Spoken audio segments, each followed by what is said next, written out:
Hello, my wonderful students, and welcome to this lecture on Ipython and Ipython magic commands.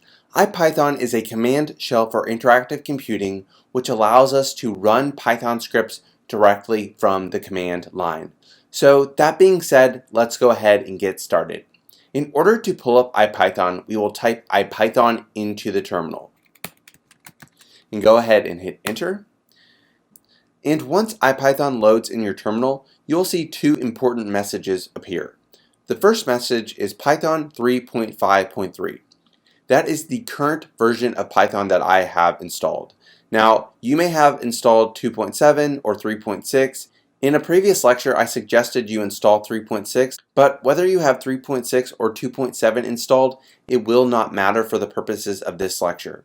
The second notification is which version of Ipython you have installed, which in this case will be 6.1.0. So moving forward, I want to talk about Ipython magic commands. And Ipython magic commands allow us to move seamlessly through the Unix file system structure while simultaneously being in Ipython. So as an example of this, we have learned the command ls earlier in this course. ls lists out files and directories within your current working directory. So in order to do this in Ipython, all we have to do is put a percent sign in front of ls. So if we type %ls and go ahead and hit enter, we can be inside of Ipython and also move throughout the Unix file system structure. This is extremely important as a data scientist when you connect to a remote server, pull the data down from it, and then need to toggle over to your data set directly from the command line.